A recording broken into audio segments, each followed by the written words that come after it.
आज कन्हैया गैया चराते चराते यमुना तट पर पहुंच गए। आज गोविंद उस तट पर पहुंचे जिस तट पर कोई भी ब्रजवासी नहीं जाता था, क्योंकि उस जगह पर एक भयंकर विषैला नाग रहता था जिसे कालिया नाग कहते थे।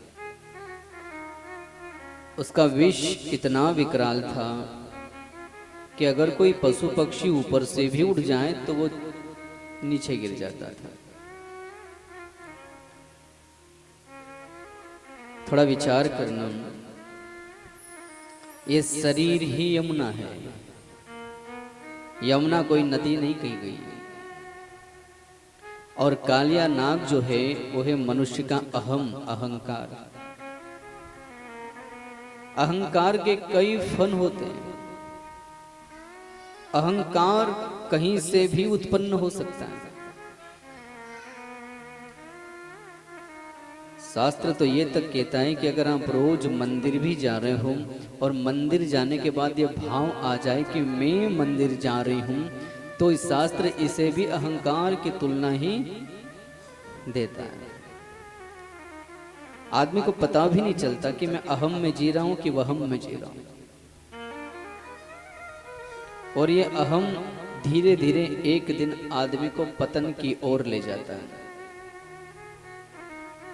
याद रख लीजिए, कितना भी ऊंचा उड़ लो, आसमान मर जमीन नहीं होती है। बैठना तो नीचे ही आना पड़ेगा अगर बैठना है तो।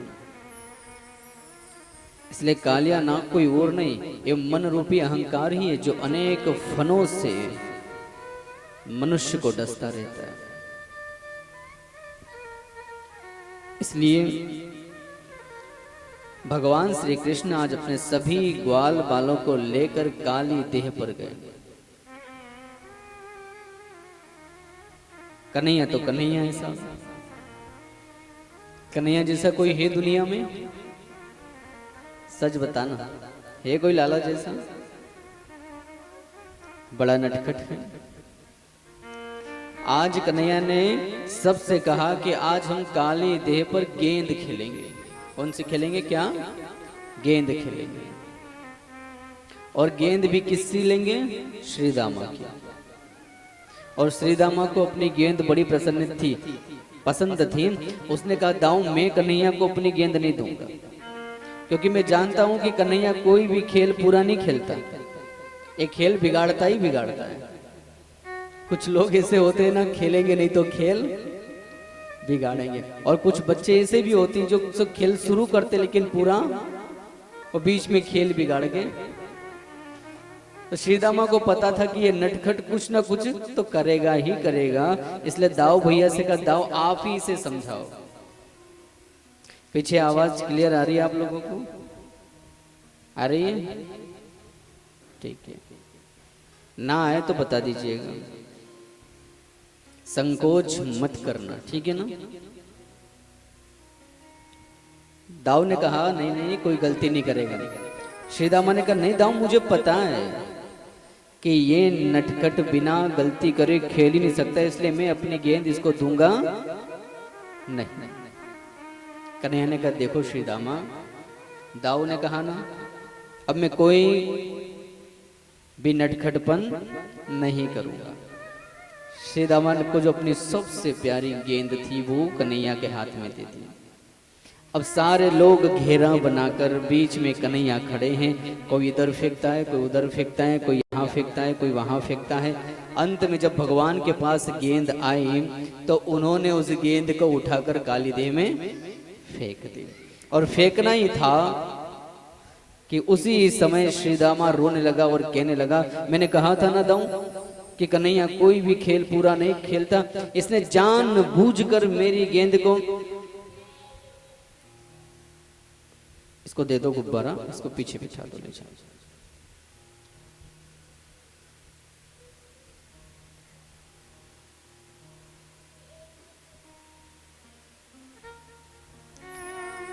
मुझे तो वो के वही गेंद चाहिए। कन्हैया रोने लगे झूठ मूठ का, कहने लगे, श्रीदामा तू जानता है वो काली देह है, अगर मैं उसमें कूदा तो मैं जिंदा वापिस नहीं आऊंगा। श्री दामा ने कहा तू जिंदा वापस आए कि ना आए, मुझे तो मेरी वही गेंद चाहिए।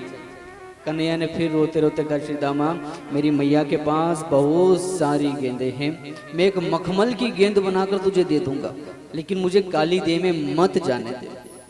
श्री दामा ने कहा नहीं, और तो पांव पटक पटक के रोने लगा, मुझे तो वही के वही गेंद चाहिए। कन्हैया ने कहा ठीक है भैया, जब तू नहीं मानता है तो जाऊं। प्रभु कदम्ब के पेड़ पर चढ़े और काली देह में कूद गए। जैसे ही काली देह में कूदे, गोविंद के जितने भी मित्र थे वो श्री दामा से कहने लगे अरे तूने ये क्या कर दिया, तू जानता भी है आज तक जो काली देह में गया और लौटकर वापस नहीं आया, क्या तुझे थोड़ी भी दया नहीं है अपने कन्हैया को इसमें कुदाते हुए। अब श्री दामा को अपनी भूल पर पश्चाताप होने लगा। कन्हैया लौट आओ, रोने लगा, गोविंद लौट आओ, मुझे अपनी गेंद नहीं चाहिए, आप आ जाओ बस। लेकिन जो चला गया है वो कभी आता है?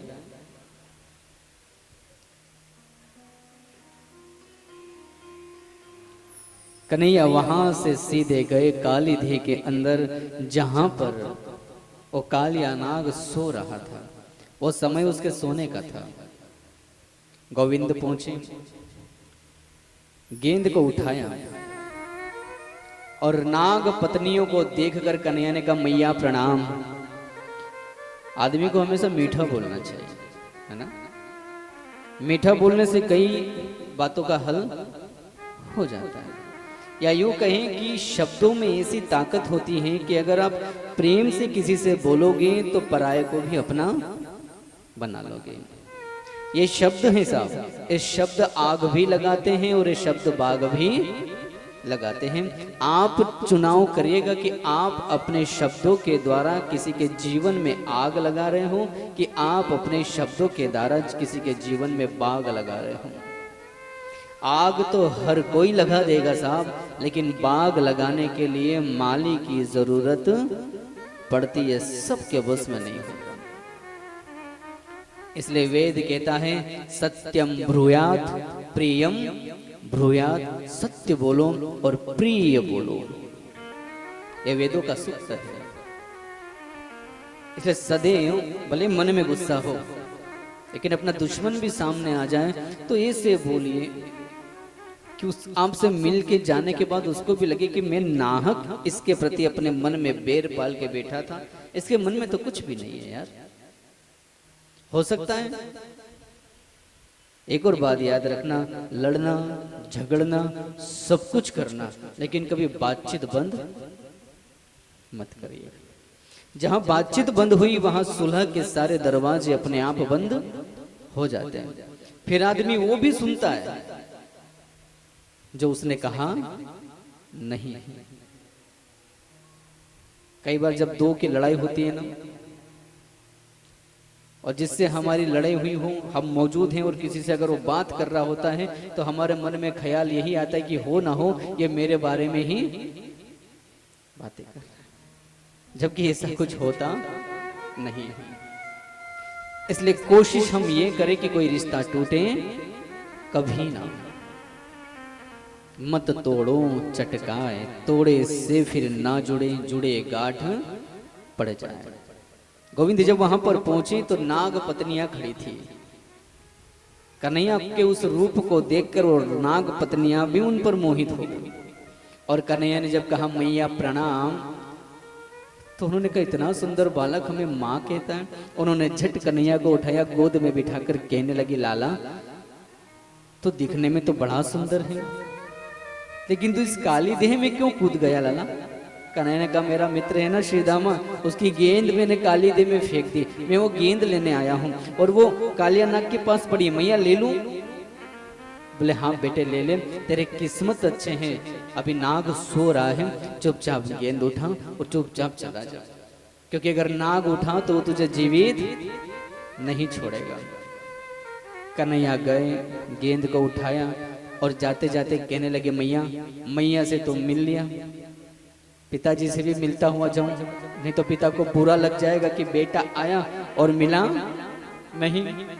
नाग पत्नियों ने कहा बेटा तू जानता नहीं उनका क्रोध, कन्हैया ने कहा ठीक है, वो भी नहीं जानते और मैं भी नहीं जानता, मैं उनका क्रोध नहीं जानता और वो मुझे नहीं जानते, क्योंकि ये 100 फन लेके बैठा है और जो मेरी सेवा में रहता है वो 1000 फन लेके बैठा है। कन्हैया ने जाते जाते नाग की पूंछ पर लात की मार दी और जैसे ही लात की मारी कालिया नाग फन फनाता हुआ खड़ा हो गया।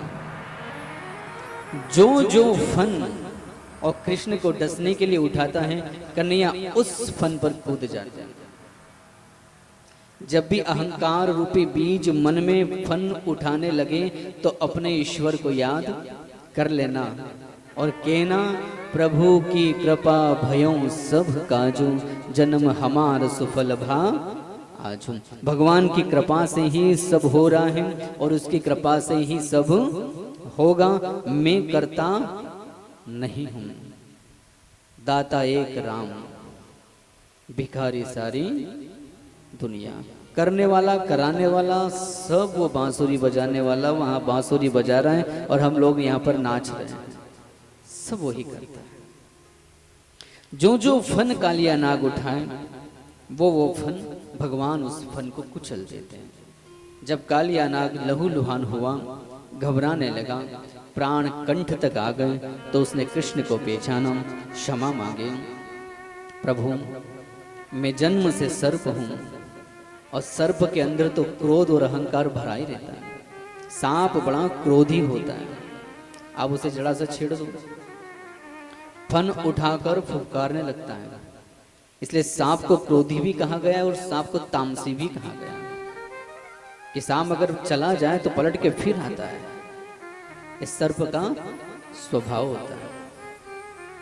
कालिया नाग ने क्षमा मांगी, प्रभु ने क्षमा किया और कहा कि हे कालिया नाग, अब तुम इस यमुना जी को छोड़कर रमणक द्वीप चले जाओ। कालिया नाग ने कहा, प्रभु मैं चला तो जाऊंगा, लेकिन आपका वाहन गरुड़ मुझे जीता नहीं छोड़ेगा। भगवान ने कहा, तेरे माथे पर मेरे चरण चिन्हों को देखकर कालिया नाग तुझे मारेगा नहीं, उल्टा तुझे प्रणाम करेगा।